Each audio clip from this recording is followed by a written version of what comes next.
Entertaining, informative, and educational. Inspiring content that makes a difference. This is the Maximus Troy Publications Broadcasting Network. Join the Academy.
This show is brought to you by the Breeders' Academy, where we will help you to increase your knowledge of breeding, advance your skills as a breeder, and help you to improve the quality and performance of your fowl.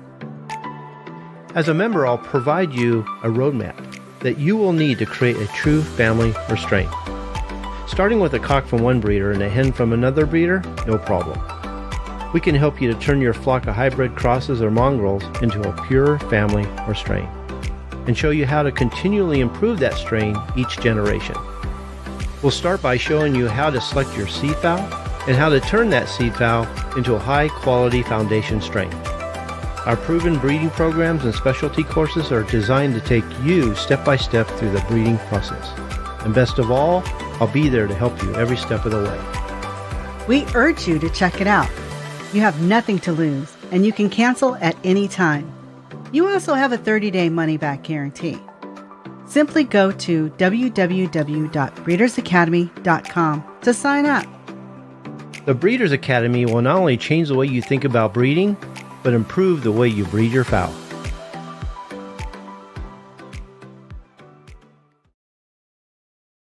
I do have a question about the recessive white. So we look at a dominant white, we breed it to a red, we get a red pile. Now, if you breed a recessive white to a red, what do you get? A red? Who knows? Depends on what's under the recessive white. But you don't get white. What about red splash? Oh, absolutely. They look just like a blue splash, except they're red where the blue was. What breed is it in? American game. Okay, that's interesting. Do they feather out like that from the first, or do they grow into that?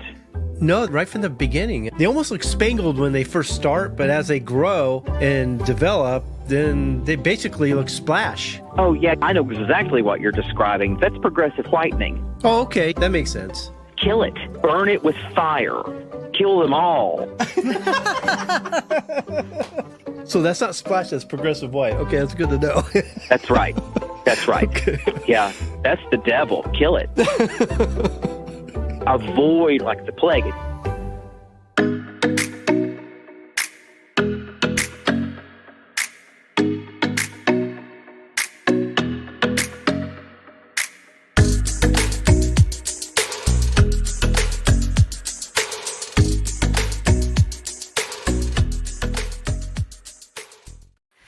Okay, welcome to another episode of Bred to Perfection. I'm Kenny Troiano, founder of the Breeders Academy, and I'm here with my wife, Nancy. What's up? Founder of these Breeders Academy. Yeah, but my mind was thinking Bred to Perfection, Breeders Academy. I didn't know which one I wanted to say. I got it right. Oh, you're too funny. So how is everybody doing tonight? Happy New Year. Yeah, we've made it through 2024. God be gone. Now we're into 2025, where we're going to have a fabulous year filled with lots of great offspring, right? Yep. We're going to be covering a lot of great topics. I have a lot planned for the show and the website. We'll be doing another website tour, maybe even next week. It's time to update that thing. And there's going to be more interviews with Brian Reeder. And I just did one, matter of fact. I did a 10-hour recording with Brian nonstop. We started at 5 p.m. and we didn't finish until 3 o'clock in the morning. Yeah, but guess what night he did it? What's that? New Year's Eve. Yeah, New Year's Eve. Yeah. I got to listen to all the fireworks and all the gunshots and all the sounds coming through my window right here as we were doing it. But we covered a lot of great topics. These are going to be great episodes. I can't wait to get them out. So wow. So in the chat, before you move on to your next announcement, in the chat, they're talking about how cold it is and how cold it is getting. I wanted to ask somebody really quick here. Roxanne says that she's fixing to get ready for the cold weather, and she's got to get her girls fixed up. I was wondering, because you and I, we live out here in paradise. What do people do to get their chickens ready for the cold weather, other than make sure there's no drafts? So let us know, Roxanne, what you're doing to get your girls fixed up. Yeah, matter of fact, when I was talking to Brian Reeder, we were getting ready to do the show, and he was all bundled up and everything. And he said they were planning, they were going to see a lot of cold. So, and he's in Kentucky. But, the first show we did with him, well, I did a phone call with him just to get to know him. And we spent 5 hours on the phone. We ended up we took about half of that conversation and turned it into multiple episodes. And the footage, the material wasn't too bad. The information was great, but being on a phone was a little rough to hear. And then soon after that, we did another recording, which was 8 hours long. We did 4 separate episodes with that. And again, it was with his phone. And I did what I could to clean it up with, the computer and through editing. But the one we did the other day on New Year's Day, it's going to sound so much better. I sent him a microphone, and it's a lot better quality. And I actually got him on the screen, so you're going to be able to watch him. And for my members, just know that I put 2 more Masters Class videos on there, and they're with Brian Reeder. What was the first one? Oh, I don't remember the name of it. Oh shoot! But it was episode 2 of the one I did with him. I'm trying to think. And then we did a Q&A on New Year's Eve. After all the shows we did, after all the episodes that we covered, we did a Q&A, and we covered the questions with my members. And so I put that together real quick, and that's on there for you. So if you had asked a question, Brian pretty much answered all the questions that I had at the time. So if you ask a question, make sure you go on there and see what he says. And then the Q&A I did with him earlier, that's going to be done soon, and that'll be on there as well.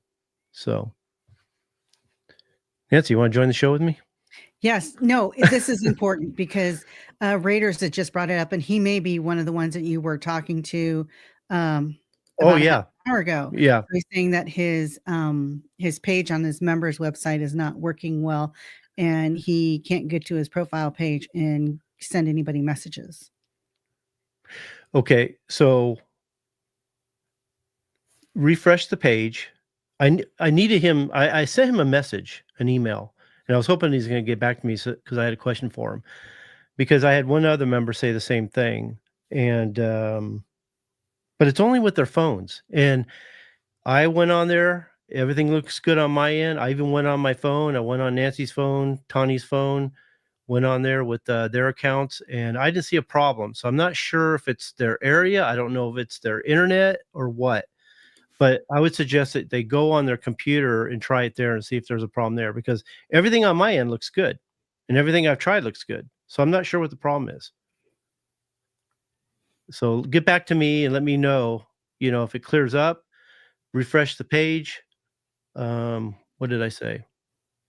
My mind's 100 miles a minute right now. Let me ask you this, Kenny. What if you turned off your phone for a little bit and let your phone update and then turn your phone back on, if that would Try that. It might be a help? caching thing. Let me know if it continues. I can call the server, see if there's something they can do. But everything right now, everything looks good on my end. I'm afraid I'm going to call the server up. He says, "Yeah, I don't see any problem." So I'm kind of wondering if it's something going on in that area. You both might be in the same area. I'm just wondering if it's an internet deal, because I'm not seeing it. But let us know if none of that fixes it for you, and we'll figure out something else that's going on with it. Yeah. So I talked to Brian. We did, like I said, we did the show. I was talking to him about the gene chopping program that we had created for our members, and I sent it to him, and he looked it over, and he said he loved it. He says it's exactly what he was doing when he was doing a lot of his research with the experiments he was doing, what have you. So I was really excited. Now the program's basically on the website through the video. I'm going to improve the written part of it and the pictures that go with it. And then maybe Frank and I down the road will actually redo the video if I think I need to. But the program's really good. I sent it to a number of members. I sent it to Frank. They all liked it. It looked good. The science looked good. I sent it to Brian. He said it looked good. So I'm really excited. I told him too, I go, if it looks crazy, tell me, because right now it looks good. The science looks good. It looks good on paper. I'm liking what I'm seeing. It looks like it works. And Brian said that's exactly what he was doing. And it's sort of what I did when I was creating the black pearls. I didn't really know that was what I was doing, but the way it's set up on the program, it's pretty much what I was doing when I created the black pearls. Where are you at? I'm right here. You see me? No, do you see it on the outline? No, I don't see your little cursor thingy. Go down. Okay. Got it. Materials in his second book. Okay. Yeah. Oh, he said he noticed an uptick in sales in his book. That's right. So thank you guys. We really appreciate that. It's a great book. You're all going to want to get it if you don't already have it. Yeah. Do you have that picture, the book handy so you can show them what it looks like? Well, sort of. Let me see.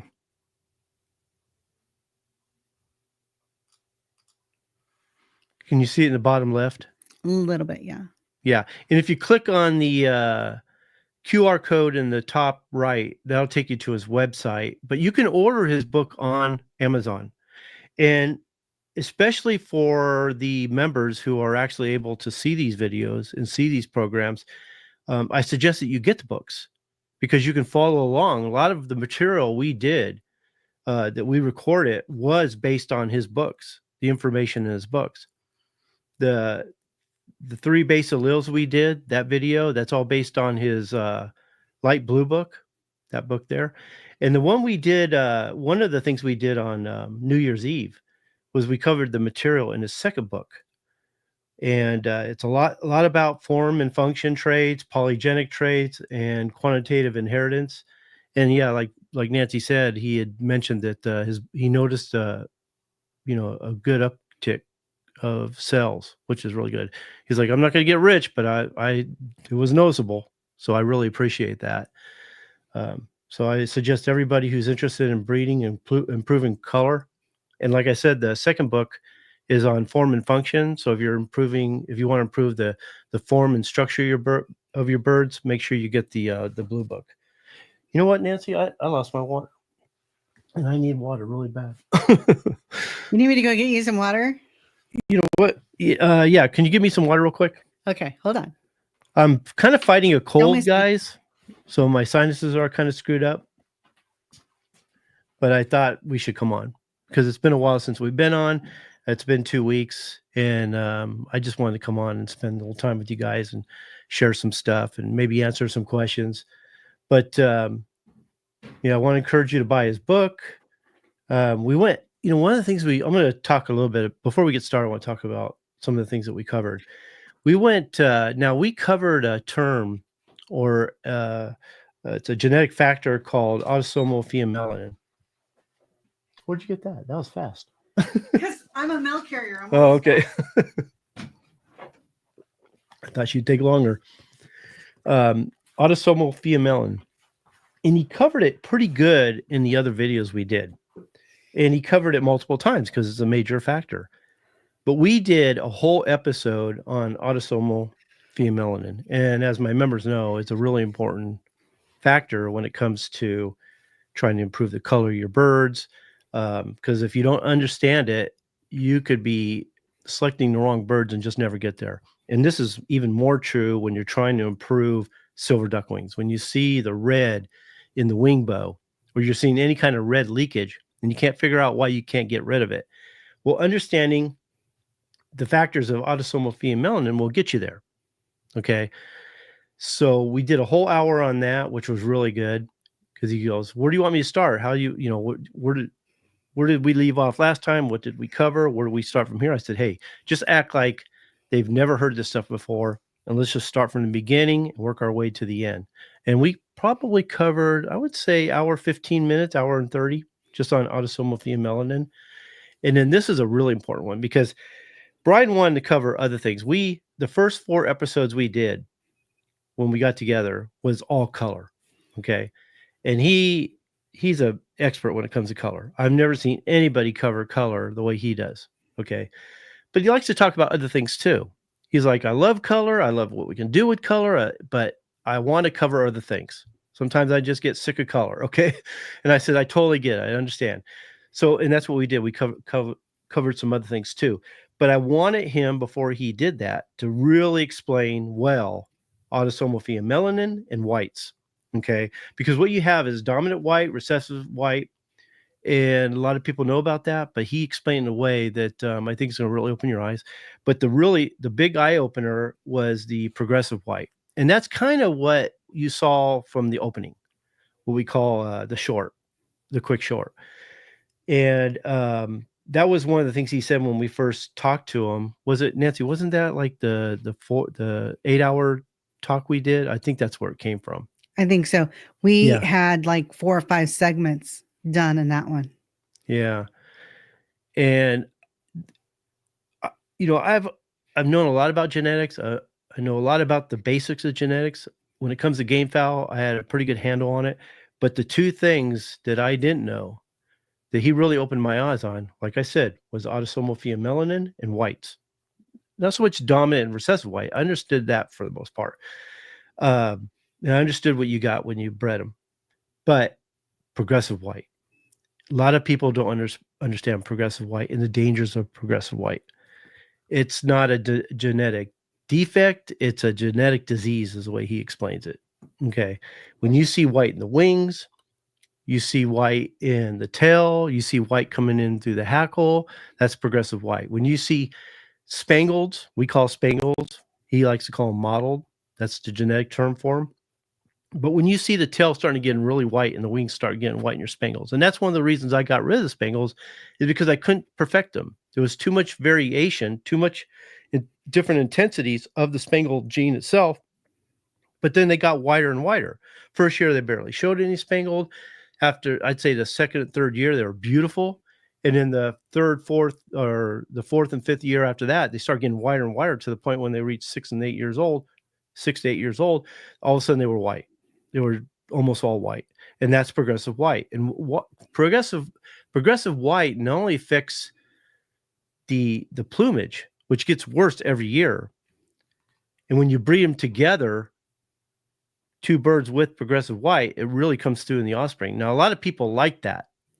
They think it's a really cool feature. It's a really attractive, and I agree. Sometimes it does seem attractive. Those white sickles coming through the tail seem very attractive, but there's an underlying problem associated with that because it not only affects the plumage, but it affects the inside of the bird, the organs, things like that. It makes it a weaker bird overall. So we talked about that quite a bit. So I don't know, we might talk 2 hours on progressive white for all I know. So it was a major topic that we covered. And I was so glad we did because those were the two things I had a problem with. You want to say something, Nancy? Yeah, well, the white in the tail or the white in the wings or wherever else that you see white, it does. It's very pleasing to the eye. And Sometimes, yeah. Yeah, sometimes it is. And it can be very misleading. So I'm sure it stepped on a lot of toes. When does that one come out, that segment on the progressive white? I'm not sure when it comes out exactly. I've got 2 more to put out of the first ones we did. Okay. And then I've got, we covered a lot of things. We covered epigenetics, disease resistance, yeah, probably 10 a half a years. dozen different topics. I probably have enough material for the whole year. Yeah. And so what I plan 10 to do hours. is, well, yeah, plus what I still have to get out from before. And so we're looking at one a month, that I'm gonna have them out because I have other things I want to do too. I have other projects and other programs I'm gonna get out as well. And then there was a lot of little hidden nuggets that we talked about in between. And I'm actually gonna put those out on the public side as little segments. That's what I'm gonna do for now.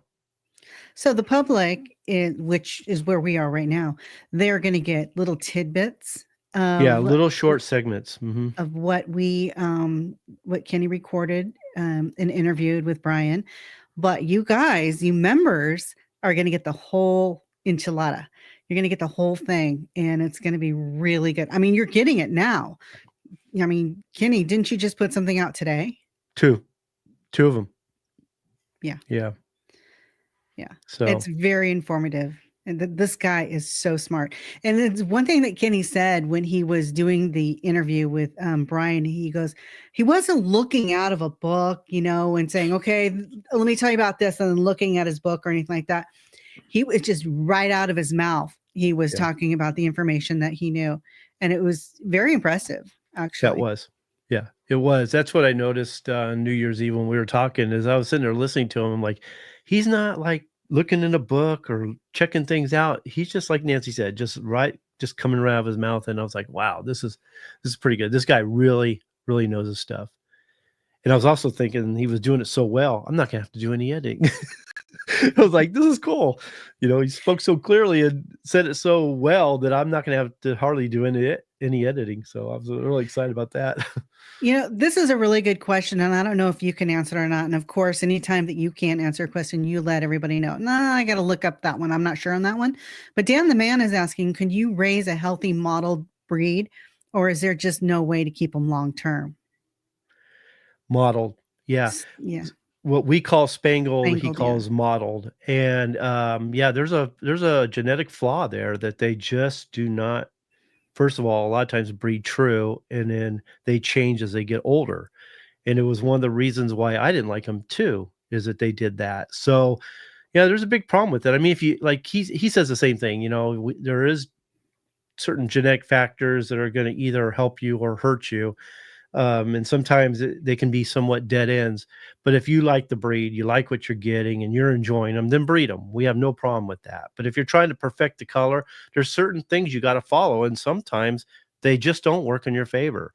And when it comes to modeling, what we call spangling in the gamefowl world, there's a flaw there. There's no way to really, well, first of all, you can't, when I had them, I had some of the best spangles. Let me put some up here to show you. So pretty. And this one was one of the older ones too, where you start to see the progressive white coming through. Okay, you can see the progressive white coming in through the tail. And when he was younger, he didn't have that. He had a nice black tail. Okay, and so that was the problem. So I wasn't able to get them to a point where they were even with the spangling, what we call spangling. And I wasn't able to perfect them, because not only would they throw Spangled, but they would throw the light red Wheaton, and they would throw the dark red partridge hens too. And I would once in a while get a cock that didn't have any spangling, and then there would be different degrees of spangling throughout the yard. And I worked on these for quite a while, and it just never seemed to get better.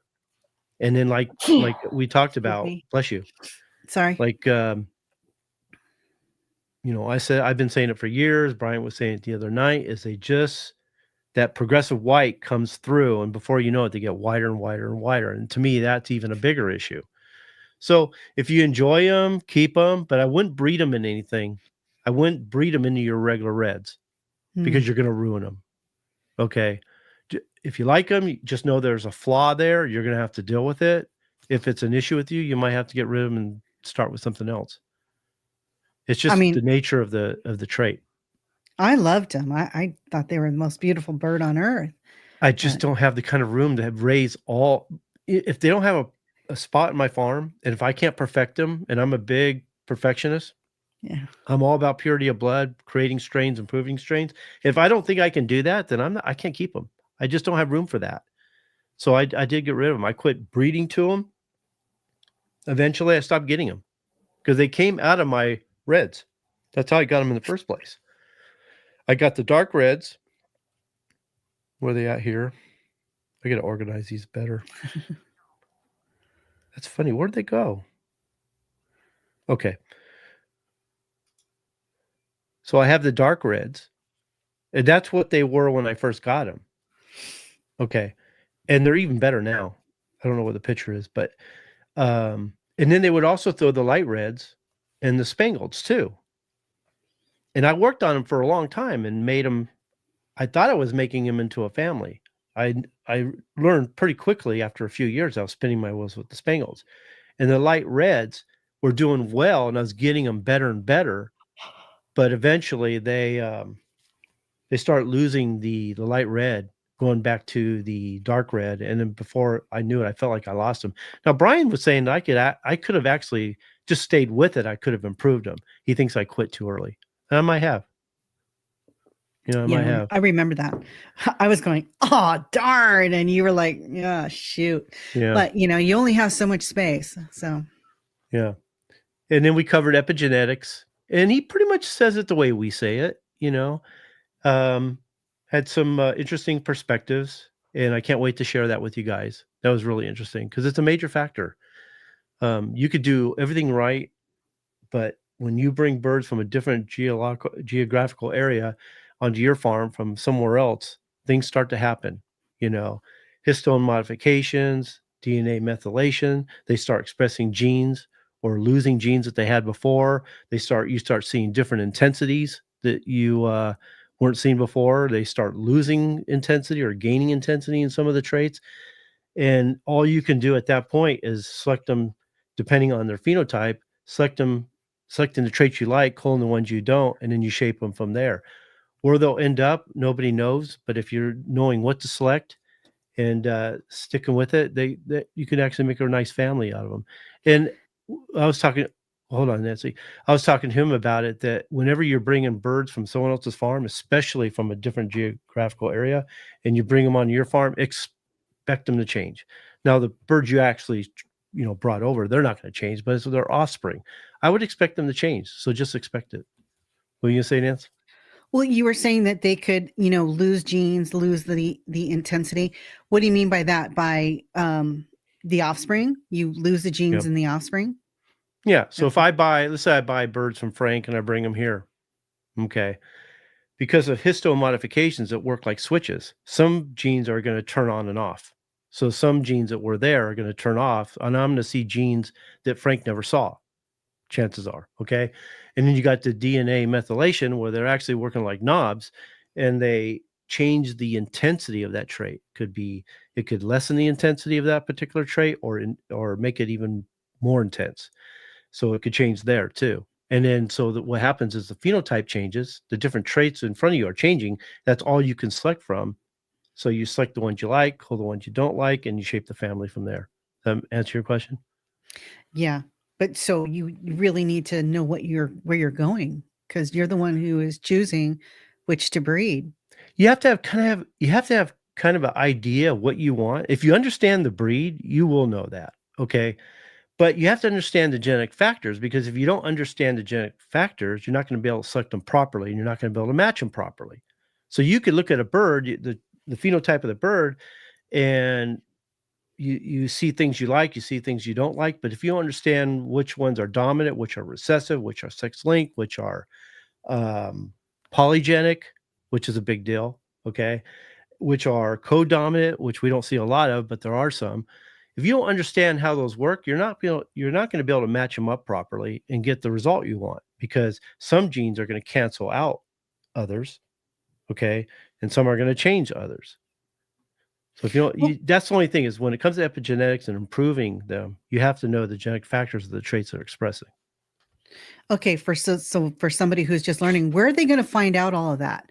Where on the particular breed that they're raising?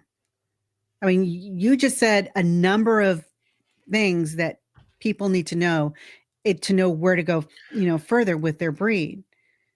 To learn about genetics? Yeah, where are they going to go to learn all that? Okay. Now, here's what I suggest. You can buy Brian's book. Okay. And it's written really well, and it's simplified very nice. But I really suggest that I'm not trying to boast the Breeders' Academy exactly, but if you saw the videos he did, okay, and how I just smacked myself. If you understood, like, all you have to do is follow along in the book with what he says in the video, and you're going to have a better understanding. And you could read the book over and over again, but you could also watch the video over and over again. And every time I listen to it, like, a lot of what Brian said, I already understood, had a pretty good handle on it. There were some things here that Brian enlightened me about, woke me up about, basically. And there was some things that there was a few things I was actually wrong, and he actually corrected it. So I learned a lot. And every time I did the recording with him, I edited it, put it together, and then started listening to it after that. Even every time I listened to it, I understood it better, and it came clear to me every time. And then you look in the book and you're like, oh yeah, okay, yeah, I understand this.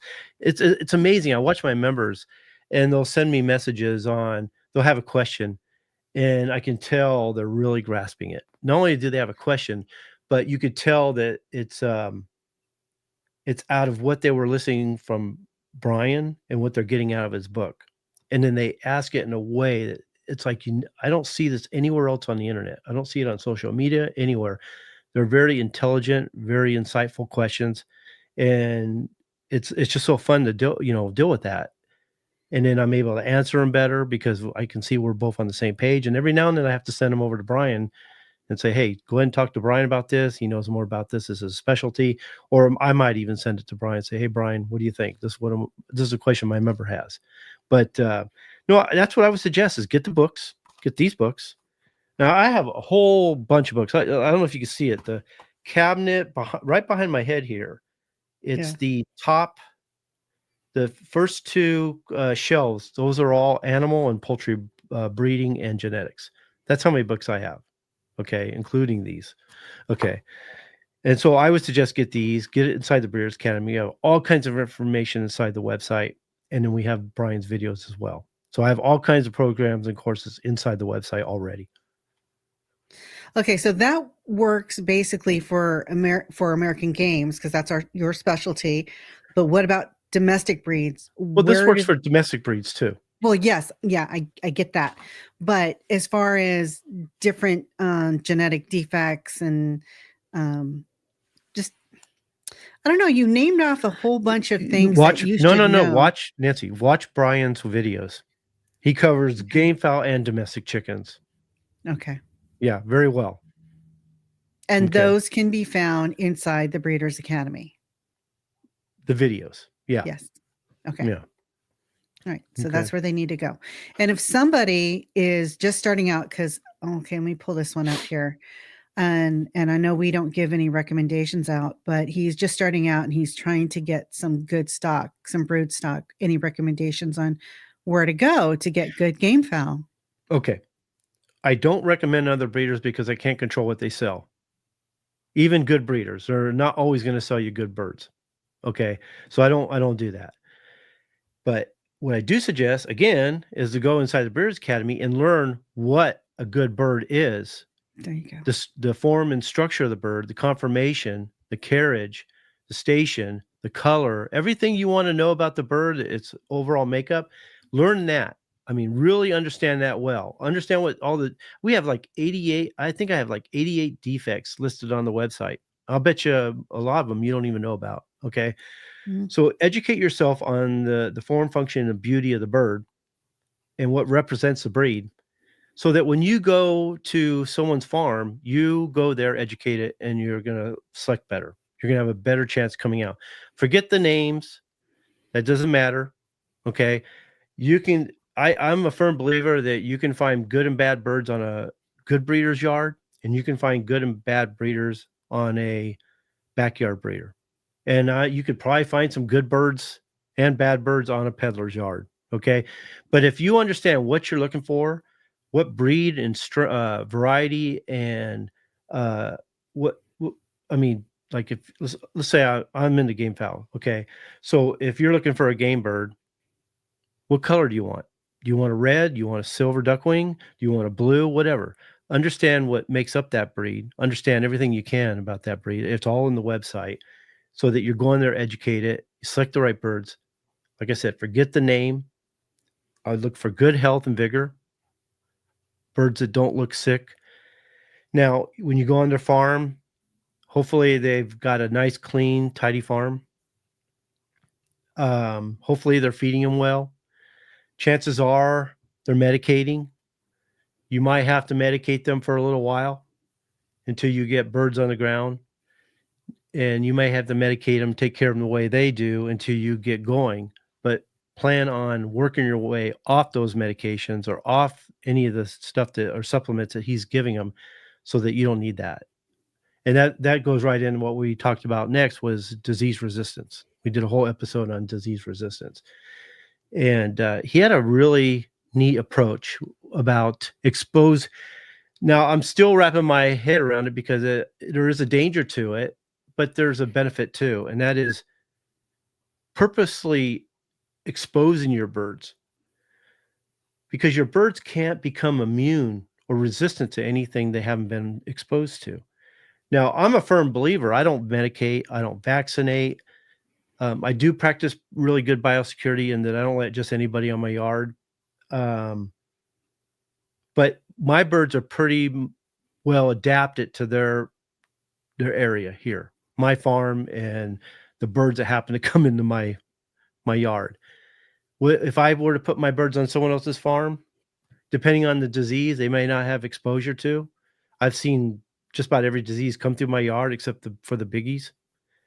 I've seen coryza, I've seen CRD, pox, I've seen bronchitis, I've seen everything in my yard. And to this day, I don't have a sick chicken. I will not breed a sick chicken. I will not even breed a chicken that was sick. Okay. I cull the sick and I breed to the healthy. And that's what I suggest you do. So, trying to figure out where I was going, kind of lost my track. I think I went off into the weeds. But he does have a really interesting approach. And I did an interview with a pigeon breeder, a well-known one his name was Frank McLaughlin. And he has the same approach. Now, he'll vaccinate for a lot of things because they're always what they call them one-off races. They're exposing their birds to a lot of other birds who also carry other diseases. And now, although he'll vaccinate, he doesn't medicate and he doesn't give antibiotics. Neither do I. I like that. So he's always exposing his birds to new diseases, and he just breeds to the healthy. He doesn't medicate them, and he only vaccinates, but he's not afraid to expose his birds to other birds. A friend of mine, Danny Feathers, who passed away a few years ago, he did the same thing with his chickens. He had no problem taking his chickens to the show, exposing them to everything, and then bring them home, putting them with his birds. And although he might have had a sick bird here and there, he didn't lose everything. And even Brian said that he had gotten his birds, I think he said, exposed and resistant to 9 different diseases, if I remember right. Hopefully I'm not wrong on that. That's the number I remember. And some of them were pretty big, like laryngotracheitis. And he got them to the point where they were resistant to those particular diseases, even Newcastle's. Now, Oh, he was part wow. of he was part of a research team, and he worked with the University of Kentucky too. So he was monitored and all that. And everything was heavily watched and guarded and all that. But so he was able to expose his birds to these and make them resistant over time. Took a big chance, but that was part of his research. That's what they were actually doing. But I would at least make sure to not use medications. I don't like the vaccinations. Let them be exposed to what's in their immediate environment. Cull the sick, breed to the healthy, and in time you'll have a really healthy strain, really healthy flock, family. I haven't seen a sick chicken in years. I can't tell you the last time I had a sick chicken. I don't Well, even worm my birds. we also have a very strict biosecurity system in place at our house. But what about people who like to show their birds? They go to poultry shows and they show, some birds. Obviously, I hope they're not taking their brood fowl. They're taking basically the worst bird on their farm is actually the best bird that's going to win the show if they're doing it properly, if they're breeding well. Well, What do you suggest you for know how them? I did it. I won shows. Yeah. And I didn't bring my best birds. I had my A Right. birds, my B birds. My A birds were my main breeders. I had my B birds, which were my backups, and then my C birds were the birds I either sold or I took to the show. Now, these were good birds. There was nothing wrong with them. They didn't have defects or anything. I culled the defects. But it was the C birds I took to the show, and that's what I won with the show. Now, Brian says just take them to the show and get them exposed.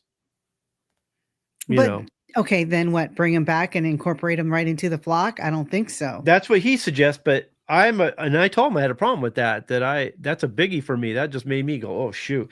I would bring them home. This is what I would do. And I have a quarantine area. So I put any birds. I haven't brought new birds. Every bird on my yard was born here. And I haven't brought new birds on my yard in years. I can't remember the last time I did. It's got to be 20, 25 years. Okay. But if I brought a new bird or I took a bird off my farm and brought it back, it would go into the quarantine area. And I would feed and water those birds or take care of those birds last. So they would be far away from the rest of the birds. I'd leave them out there for a good 30 days, see if anything happens. And then if they're like someone else's birds, I would put a sacrificial bird with them, see if my bird gets sick or that bird gets sick, see if those two birds get each other sick. And if everything's good, then chances are I'd go ahead and implement them back into my into my yard. But even if a bird looks good, looks healthy, you don't know what he's carrying because he could be carrying something very dangerous. Yeah. So Hence it's a the thought. 30, 30, 30.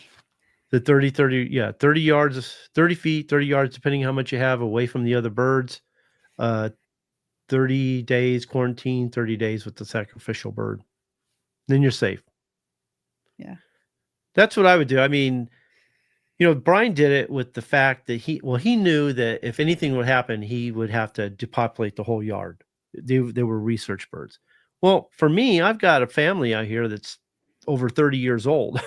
I'm just not gonna take that chance. I understand where he's coming from. I understand the benefits, but I also understand the dangers too. I mean, he made a lot of sense, but I just couldn't. There's no way I could do that with my birds. It's an interesting thought, actually. So. What's that? Yeah, Zach is saying that's what he was thinking, and he started the process he started, I think is what he's trying to say, the process with his pigeons, because he raises, I think, racing pigeons. Yeah. So that's what Frank does, Frank McLaughlin. He vaccinates for the diseases they usually deal with, like the big ones. One, I can't remember the name of it, but it's similar to Newcastle's. And so I know he vaccinates for that, but he doesn't medicate and he doesn't use antibiotics. I see so many people on farms that they see a storm coming and they give antibiotics to every bird on the farm. Antibiotics will not prevent disease. Understand that, first of all. And every time you're giving them antibiotics, you're weakening the birds. you're actually weakening their immune system. You're killing all the beneficial Antibodies. Yeah, the antibodies. No, it's something else. Oh, I can't think. But this cold's kicking my butt. My mind's kind of foggy. So, yeah. Well, I can't think. But so, and then we talked about inbreeding and the fear most have on inbreeding, and the good and the bad. But he agreed with me. There's more people are fear. They're too cautious about inbreeding. Inbreeding is a great tool. It's a great way to fixate the family, clean up the family, get them ready for the foundation stage. But a lot of people just avoid it at all costs. They'd rather outcross all the time, and then at the same time they're outcrossing, they're saying that they got a family or a strain, which they have neither. Once you add new blood, you've changed the family forever. Recombinate the genes, just pretty much starting over. We all know that. Okay. So we talked a little bit about inbreeding. And then there was a term he used, which I thought was really interesting. You know, we talk about the phenotype of the bird, but he called it surface traits, the shallow side of the bird. Okay. And then how to select those surface traits and improve them. Most of your surface traits, your phenotype traits. No, well, I'm trying to remember how he said it. A lot of the surface traits are what we call monogenic traits, Mendelian type traits, dominant recessive. But there are some traits are polygenic, which we call form and function traits. So when it comes to the function of the bird or the form of the bird, we're looking at conformation of body, carriage, type, station. Those tend to be polygenic. Some of the defects that we see from time to time, like crooked breastbone, squirrel tail, those tend to be polygenic. Polygenic are multi-gene traits. When you see a multi-gene trait, you see variation. When you see variation, you're looking at a polygenic trait. Those are all quantitative inheritance. So because they're measurable, we can by selecting to the highest intensity or lowest intensity, depending on the trait, we can actually improve them. Something you can't do. Go ahead. For an example, with leg length. Yeah.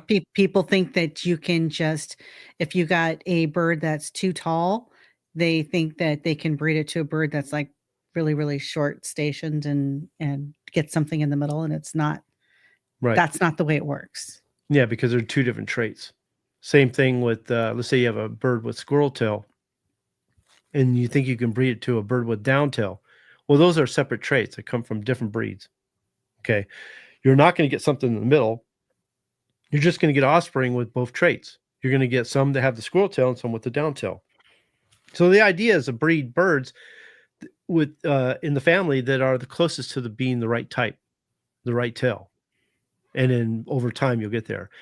It's funny, you know, monogenic traits like dominant recessive, you know, it's either you're selecting for it, you're culling it.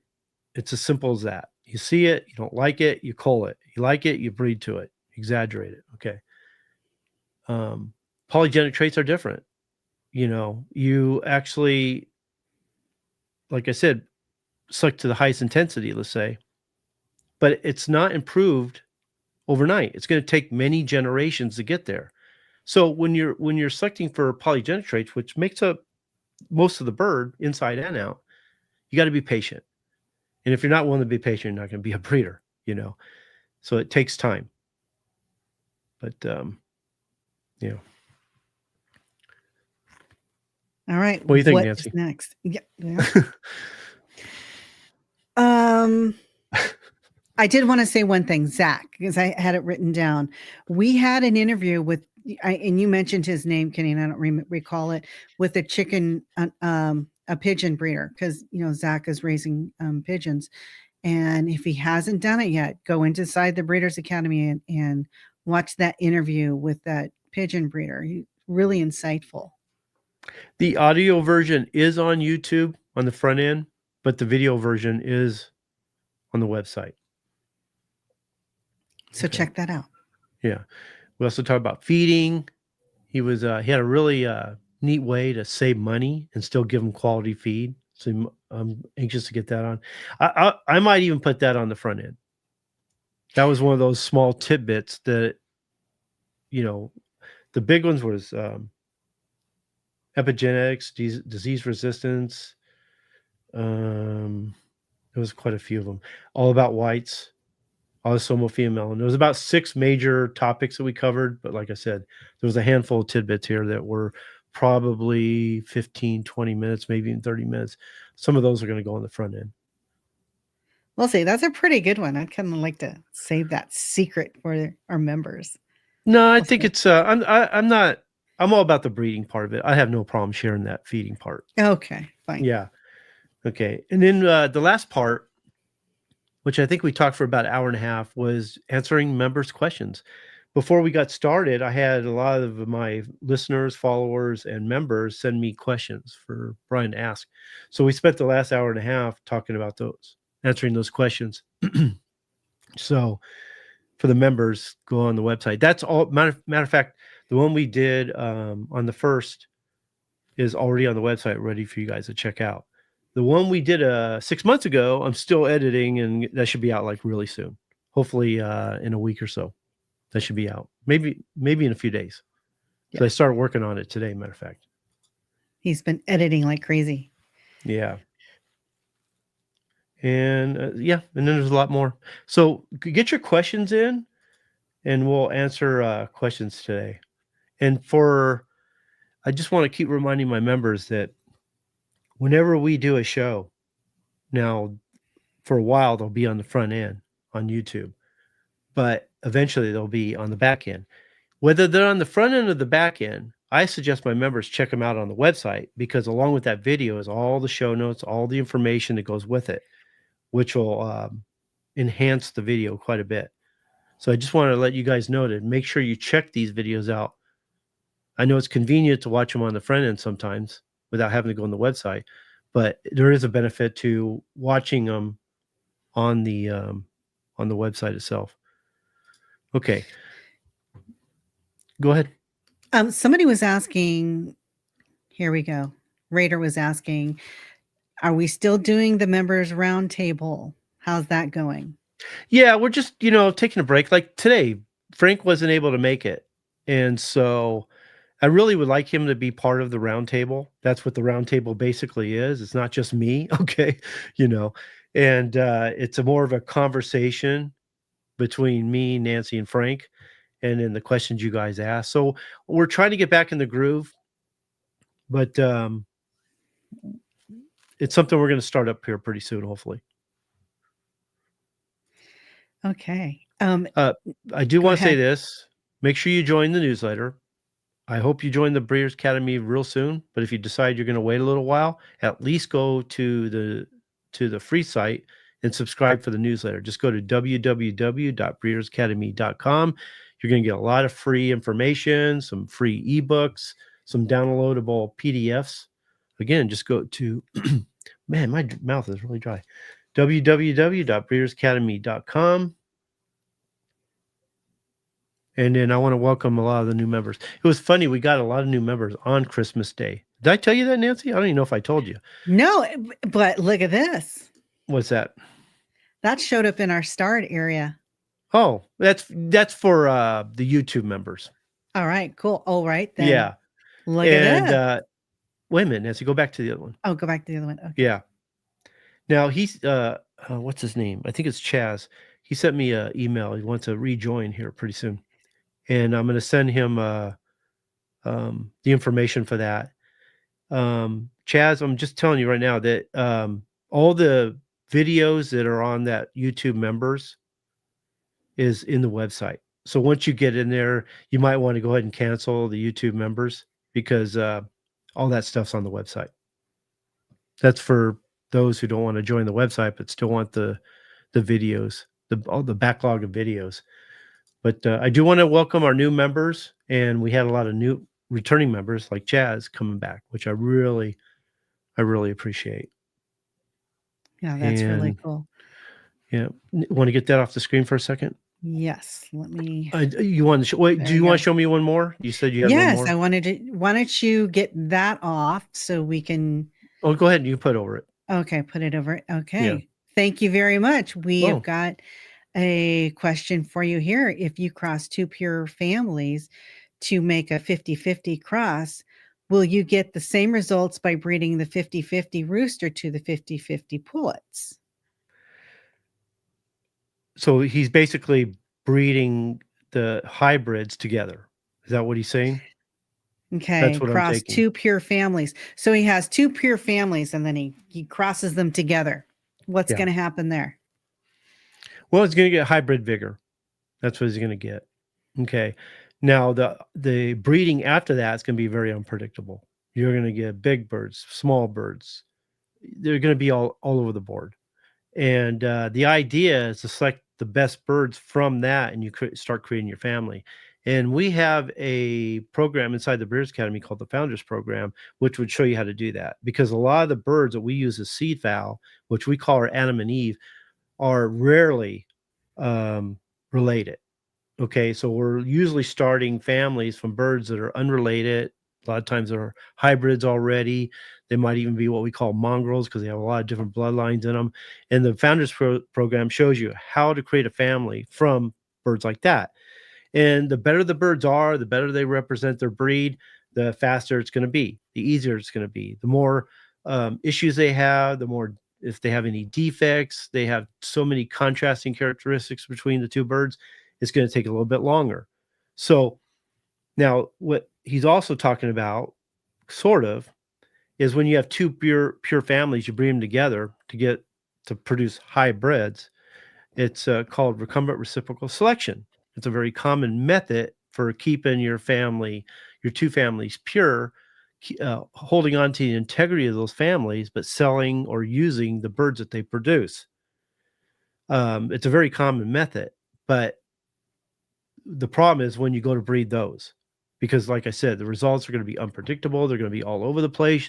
You're not going to know what you're going to get exactly. And so when you just got to know, if you're going to create a family from the offspring from that, you got to know what to do. And like I said, the Founders Program will show you exactly what to do there. So, but I appreciate the, what is that? Is that super chats? Is that I what think that that's is? super chats. Yeah. Okay. Yeah, I That's appreciate that. Thank great. you. Thank you. Yeah, we don't get too many of those on this show. Yeah. I almost forget No, we and have those that kind of neat to feature. see. Yeah.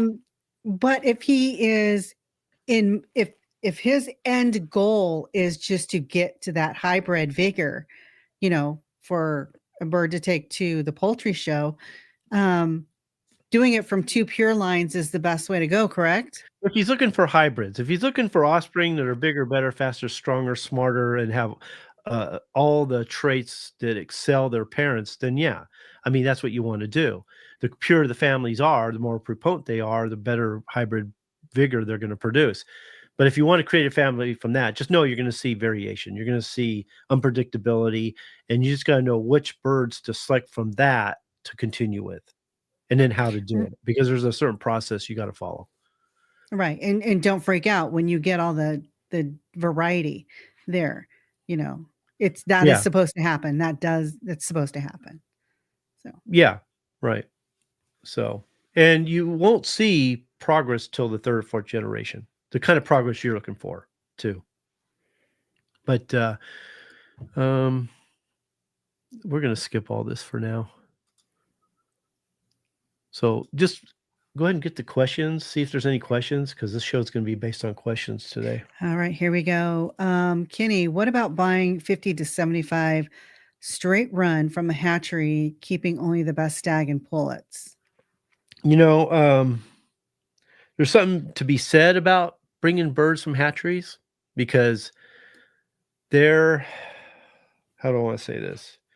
They're not as pure or representative of the breed as you would think, but they're very strong birds sometimes because of it. Okay. And then sometimes you can go to a established breeder who has a pure family, and they can look the part, look beautiful, but they're weak as hell because they were too inbred. I mean, there is such thing as being. I'm a big firm believer of inbreeding. I think it's a great tool. I don't think you can create a strain or improve a strain without some inbreeding. But when you do it too much, it actually can be a problem. And although it takes a while to reach inbreeding depression, some breeders maybe go a little overboard and may reach inbreeding depression. But when it comes to hatchery birds, the problem is a lot of times they don't select very well. They don't select the breeders very well, in that a lot of those birds aren't selectively bred. They're not cold for sickness, or not cold for defects, or cold for, proper type confirmation, things like that. Basically, they get the birds from the main breeders. They get all the eggs they can from them, and then before they depopulate, the last hatch of the year is for them. They depopulate the older stock, repopulate with the young stock, and again, they don't do the proper selection. So, although the hatcheries have a purpose, they get people birds that just want a handful of pretty birds in their yard to give them eggs and a little bit of meat here and there. They do serve a purpose for someone who wants to get birds that they can actually create a family from, purify, make a strain, and carry on for many years. That could be problematic. Now, I can only tell you my experience is we've tried that once where I wanted some well summers, and couldn't really find anybody who had them around here. And so I started making some phone calls, people I knew, and they kept referring me to two different breeders. One was on the East Coast, one was on the West Coast. And so I gave the one on the East Coast a call. I said, "Hey, I hear you have well summers. Do you have any for sale?" "Yeah, we sell birds. Can you tell me about them?" And so she told me about them. Everything sounded good. And then I asked her a question that I would always ask a breeder. If they understand their birds, they should know this answer and they shouldn't have any problem with it. "What are your common defects?" And she said, "I don't have a lot of problems, but what I do have is white in the wings, progressive white." Okay. And I says, "Oh, okay." And otherwise they were good. And says, "Okay, well, maybe I'll give you a call back. Let me go. I'll let you know." So I called the person on the West Coast and asked her the same question. And everything was sounding really good. I asked her the same question. "What are your common defects?" She said, "I get white in the wings." I'm like, Is this a problem with the breed? Is this a common defect that we're going to see throughout the breed?" And she goes, "No, I don't know about that, but I I borrowed a cock from a friend of mine to improve egg color, and now I got white in the wings." And it happened to be the same breeder I was talking about on the East Coast. So they kind of end up sharing the same defect, which ended up being progressive white, which is very damaging, hard to get rid of. Is it possible? Yes, but very difficult. You got to be very persistent, patient, but you have to be very selective. You're going to cull a lot of birds. So I was like, okay, well, that doesn't sound good. So I decided to go ahead and take my chance. And I went and got hatchery birds.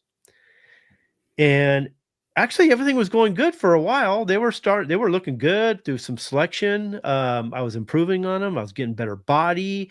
The color was coming out real nice. They were representing their breed real nice. And all of a sudden, I don't remember what year it was, but I started noticing the cocks were looking awesome, but the hens were losing that stippling, that partridge stippling color.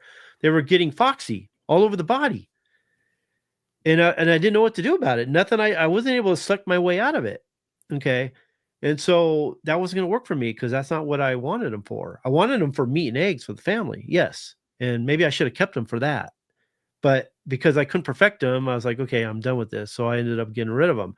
And then I met a friend of mine who, his name is Matt Hemmer, who actually raised them. And I actually didn't meet him until after I got rid of my birds because I was doing a seminar in Wilmot, Ohio, I think it was. And he happened to be one of the students there, and him and I got to talking. And he was a well summer breeder, and he was telling me that his experiences, they needed to be double mated, that you had to have a cock that had a little red in the breast that would give you the proper stippling in the hens, and then the hens would give you the proper cock or something like that. So they had to be double mated. And I was like, well, no, that wasn't going to work for me because I even thought about buying them from him. So I didn't like that. But you could see that I thought I was going in a good direction. I thought I was improving them, even being from hatcheries, but then they went sideways really quick. And I hear that all the time where sometimes they look really good. They have a lot of promise, but after a few years of breeding them, they go off the wall. They just fall off, they hit a wall, I guess you could say. And I haven't seen too many people actually able to maintain or, improve or create a family from birds from the hatchery. So my suggestion is learn your breed, learn what represents a breed, what makes up the breed. Do your best to find breeders who raise them, who know what they're doing, and create, not only birds that represent their breed that are really healthy, and then have a little money in the bank because they're going to probably cost you something, and then go from there. I would not buy birds from multiple breeders and bring them in. I think you're asking for trouble. So I Like wouldn't a do that. hen from one and a rooster from another, and Or a trio from one, a trio from the other, and bring them in and cross them together. And thinking that would not be the way I'd go. I'd get them from one breeder that you respect and knows who they're what they're talking about, and that way, hopefully, you can go back to them for advice because they should know their breed. They should know their birds. They should should be able to tell you what you need to do to keep them going and improve them. For me, I would stay away from birds that need to be double mated, because what that means is you have a family that you have a cox line, a stag line, you have a hen line, and a poult line, and you got to breed certain colors together to reach other colors, to actually achieve other colors. It's a very common practice when it comes to the domestic world with many breeds. It's just not for me. I want to be able to put two birds together and know that I'm going to be able to reproduce them, that like produces like, and that I'm going to be able to improve them there without monkeying around with the different colors.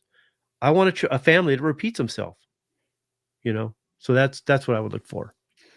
and you're not talking about repeats themselves right away, but within time repeats himself. It's a duplication. Well, if I'm buying a birds from another breeder that has an established family and he knows what he's doing, they should be able to repeat themselves. Would I run them through a program like the Founders Program? I probably would, because it would clean them up even more and make them better. And I think if you do it right and you do the Founders Program, chances are they can probably be better than his birds. Okay. So. Exactly. So Zach is saying, Kenny, this episode is what has gotten me hung up on doing it that way, meaning, okay, so he's saying, now I have a sound idea. I just want a pair from one place. So that's good. Yeah. And so then he's saying here, he's asking, or he's saying what his thoughts are.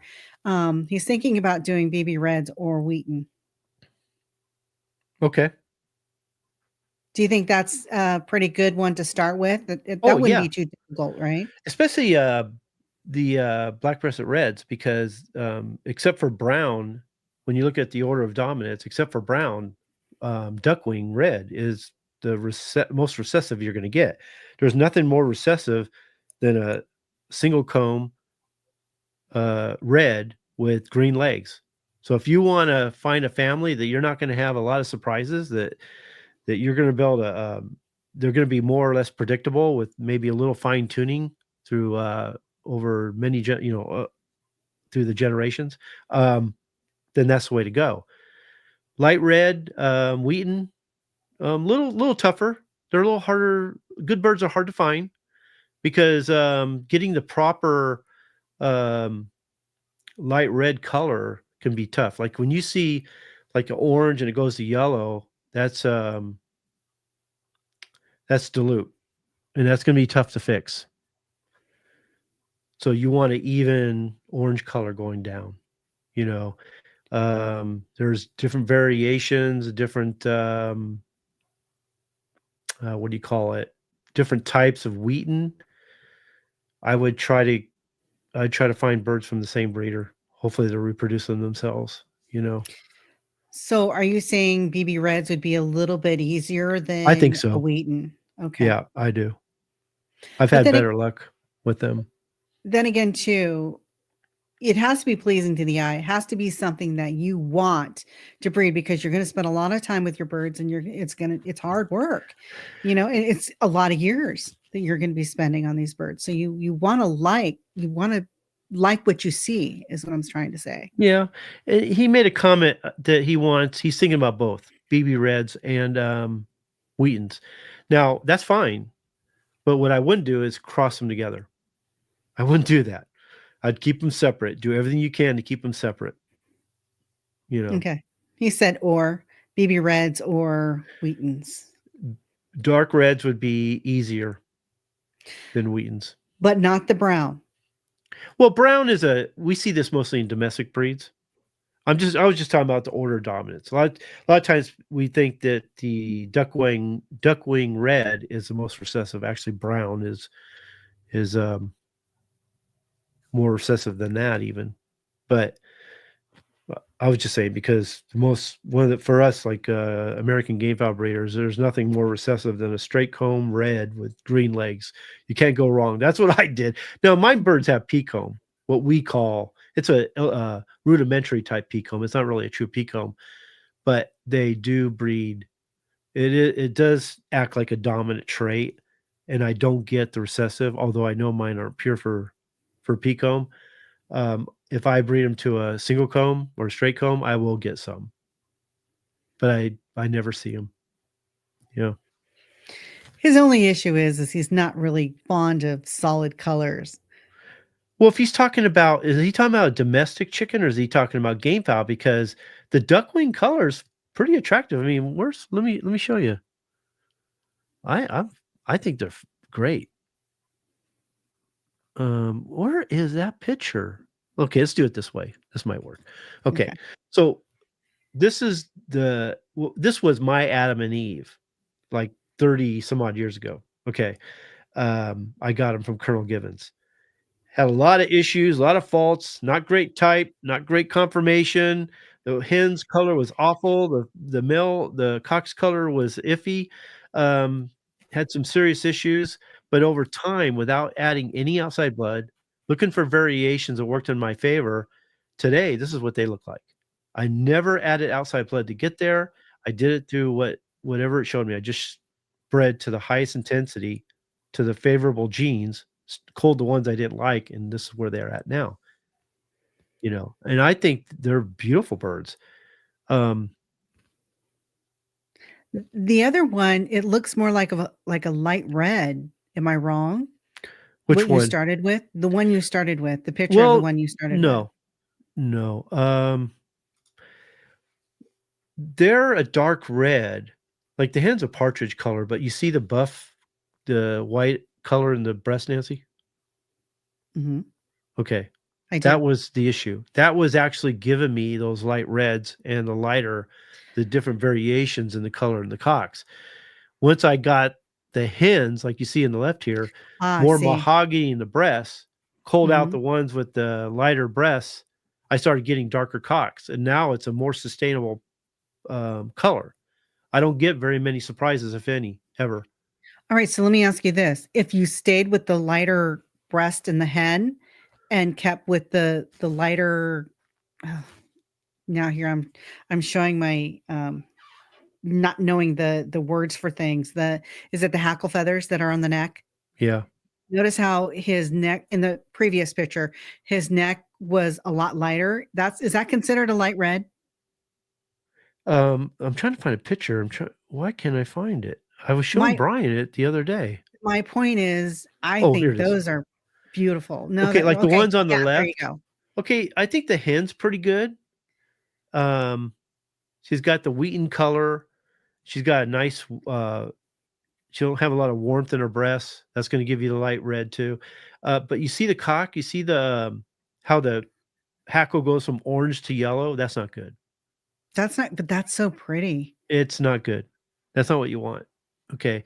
And even for a light red, that's not good. It's you can't sustain it, Nancy. It's gonna. Okay. Yeah, it's not good.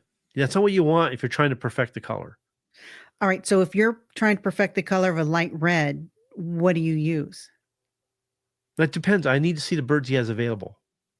Okay. Yeah. Okay. Well, let me ask you this. Don't you have people are gonna laugh. Don't you live with this guy? Don't you ever go out in the backyard? Don't you have light reds? You don't have any light reds right now? I do have some. I actually have some right now. Yeah. Okay. So with that being said, what color hen do you use to get your light reds? Okay, well, let me tell you why I got them. I haven't had light reds pop up in a long time. Okay. And I got 3 light red cocks. But I have 1 wheaten hen, but I don't like her conformation, so I probably won't be breeding her. But I have, out of the 3 light reds, I have 2 that actually look pretty good. So I have an issue. So what I'm going to have to do, because I don't like the wheaten hen that came out of that, is I'm going to have to look at my partridge hens and look at the hackle feathers and pick the ones with the most dilute in the hackle. So I've got some that are very mahogany type, and then I got some that are kind of a yellowish color in the hackle. Usually I cull those out. I'm gonna actually have to use one of those to breed to those light red cocks, and hopefully I'll get the Wheaton pullets from that, and then I can go from there. And then Okay. from there, pick the best hens and the best cocks to have the best color after that. But yeah, I'm gonna have to go away from the Wheaton hen because their conformation is just not that great. Select where's that one? I gotta organize. This is terrible. Okay, so nope, that's not it. Okay, so like if you see these hens up on the right corner, see Yes. how dark red those hackles are? Yes. I wish I had one. Let me see. Well, the hen on the left top, she has a little yellowish dilute Yeah. in her hackle. See that? It's Yeah. not a lot, but there is some there. Well, I have actually some hens that are partridge. They have even more dilute than that.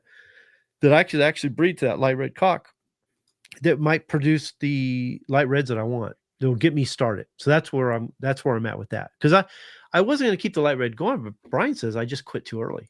He thought I could have kept them going. I like actually myself. I like those better than the dark. Well, Than the some dark do. red. Some people do. Yeah. Now, where most people fail is we were talking about the progressive white. Now, a lot of people like the light reds because they want the progressive white. Here's a good example of it. Now, these are birds I got years ago from, I don't have them anymore, but these are birds I got from Bruce Barnett, the sweaters he had. Now, you can see, if you look closely, you can see a little white in the hen's feathers, like in her wing and a little bit up near her wing bow, okay? And then in the cock, you're going to see a little bit of little bit of white in the wing, and then you'll see, obviously, the white streamers in the tail. That's progressive white. Now, the more you breed to that, the worse it gets, and then it gets out of control. So, and it doesn't represent its breed very well. But a lot of people like that, but they're liking it for the wrong reason. It's actually a detriment to the family. Over time, it gets the whole family just get wider and wider. Okay, and it affects not only the plumage but also affects the inside of the bird, makes the bird weaker inside and out. Now, a lot of people, they start getting really white, getting out of control, so then they outcross. They lost the family. Now they no longer are the family. But by outcrossing to darker birds, they were able to control the amount of white that was in them for a little while. So every time it gets out of hand, they bring in new birds. They cross them again. It controls them a little bit, but they don't really have a family. They're not creating anything. They're just outcrossing. They just got, like we call, mongrels. They're just raising chickens. Yeah, you're just raising chickens. Two pure families create hybridization. Multiple families within a bloodline is mongrelization. People don't like that, but that's what it is. Okay, so if you're always outcrossing or crossing birds you think you're improving something, you're not. You're only hiding the mistakes. They're still there.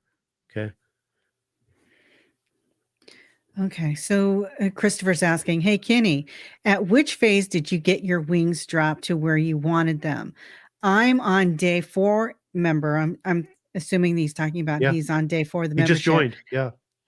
Probably should read more before asking, but what do you say? Is he talking about how they're holding their wings? Because that's a polygenic trait, and he's going to need to select towards, he needs to look at all the birds he has, and he needs to select the 2 best birds that are holding their wings the best. Now, this is going to take multiple generations. Could take 3 or 4, maybe more. Okay, depending on how good they are right now. So pick the 2 best birds he has that have the best wings, and breed them. Look at the offspring. Pick the 2 that have the best wings, and go from there. Little by little, you'll get there. That's the only problem with polygenics. It's polygenics is really cool in that it's like squirrel tail. It doesn't mean you have to kill the whole family because they have squirrel tail.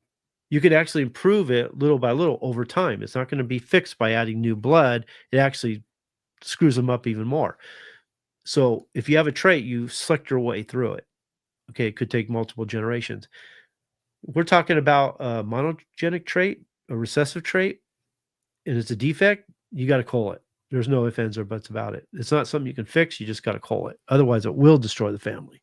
So that's kind of the neat thing about polygenics, but kind of the bummer too, that it takes time, but it can be fixed. That's the neat thing about it.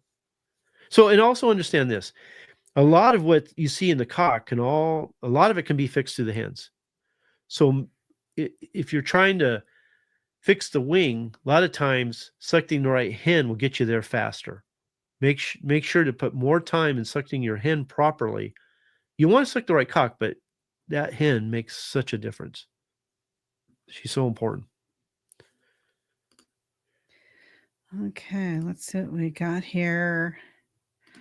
Okay, this is one that's going to rock your world. How difficult would it be to remove the blue gene from a family? My personal opinion, I've never seen anybody put blue in a family and be able to get it out. Anything blue touches, like anything that has black and blue touches, it turns it to blue. And I just don't think you're going to be able to get it out. Not even Brian says, what does Brian say about that? I don't think. Did you guys talk about it? Yeah, that'd be a good question. I don't know if I asked him that or not, or if we talked about it. I'm pretty sure that I'll ask him. Maybe I'll add that to my list when I talk to him, because my experience is that anything it touches, it turns to blue, and it's hard to get rid of. Because there's a lot of people out there that, want to know the answer to that, or how to perfect the blue in their families. No, he's not trying to perfect the blue. He wants to get the blue out. No, I understand that. But there are some people that, hey, I've got blue in it, but I'd like it to be more pronounced, things like that. What do I do? Yeah. Right. Yeah. I mean, selection, Tony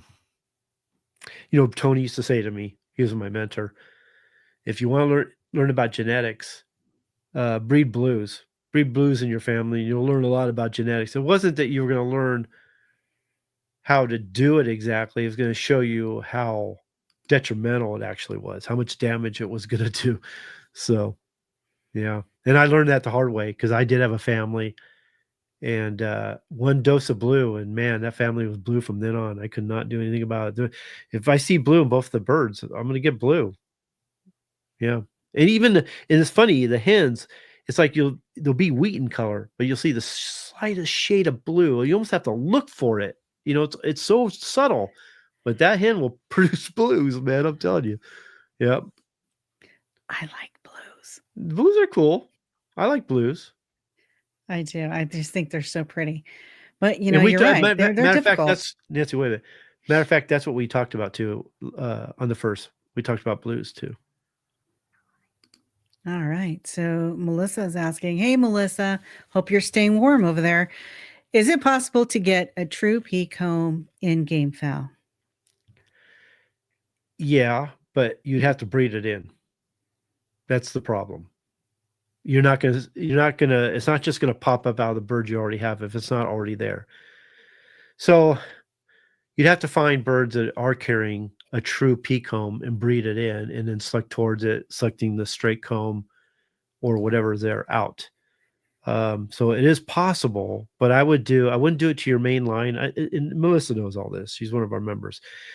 You wouldn't do it to your main line, your main foundation, but you would do it on a subline and work there. And it will take time. And I always say that if you look at the way the Punnett squares put together, and now, and it would even be better if you could find one that's homozygous for pea comb too. That would even be a lot better. But homozygous meaning what? It's pure. Okay. It has 2 copies of the pea comb trait, the pea comb gene, actually the pea comb allele. Okay.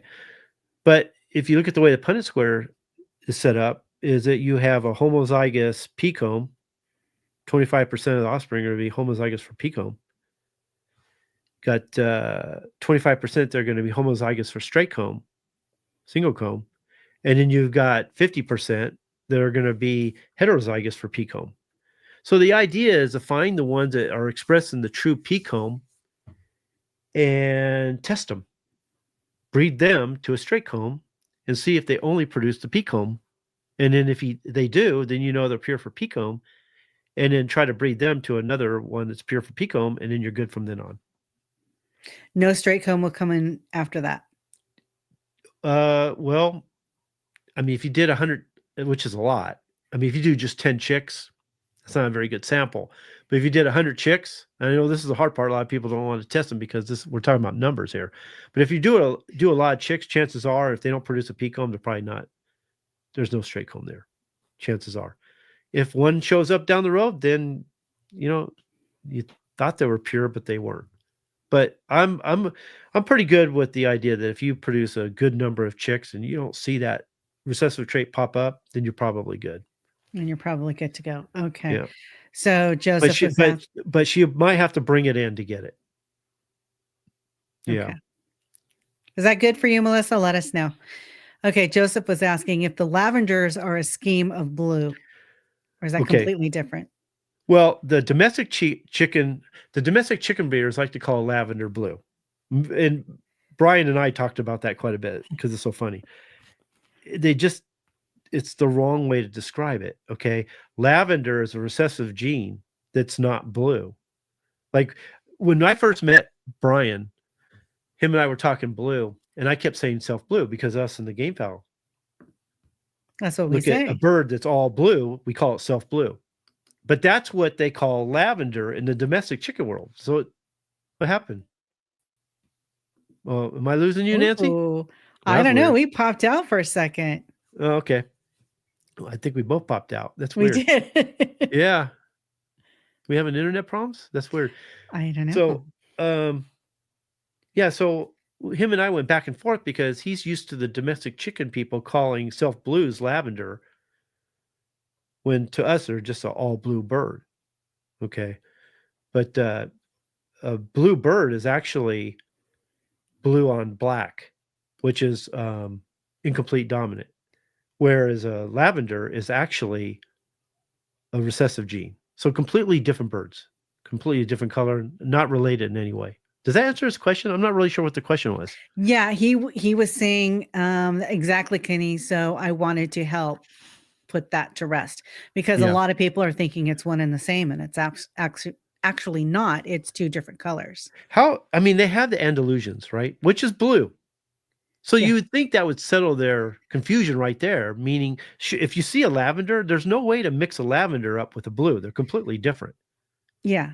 The blue. So I don't know why they got into that problem where they're thinking that lavenders are blue and or why they call them blue or self blue, but they're completely different genetics, completely. I'm wondering if this is something that you talked to Brian about, or is this something that we should ask him? How to perfect the golden color in a buff Orpington? Yeah, I can't remember exactly what he said, but he did talk about that quite a bit. Yeah, so I would listen to the video. Yes, yeah, and that will be in a further episode. It'll be in an episode coming up. I don't know if that will be on the front end or back end, actually. Okay. Now, if it's part of the Q&A, then it's a good chance it's going to be on the front end soon. If it's part of the other episodes we did, then it'll be on the back end. Now, what I may do is I do have certain segments that will be on the front end right away. As far as the other episodes, like epigenetics, resistance to disease, autosomal melanin, progressive white, and some of the other ones we did, what I may do is pull segments off them and then put those in the front end, but the whole video, the whole lesson will be on the website. And, it's better to listen to the whole lesson because, taking little chunks, you're only getting little bits and pieces of it. But if you're able to listen to the whole lesson, it probably will make more sense for everybody. Wouldn't you say? Oh, yeah. Yeah. Yeah. You're going to get more from the whole show. Definitely. Brian's awesome. The guy knows his stuff, man. God, he's so great. Okay, We've got one more here we're going to discuss, and then let me make sure. Yeah, that's going to be it for us. Okay. From Christopher, he's asking, what is the correct prop toe? The literature says in line with the middle toe. The drawing foot of the cock shows the toe in line with the spur. Description sounds directly behind the shank center pad. Okay. What would you say?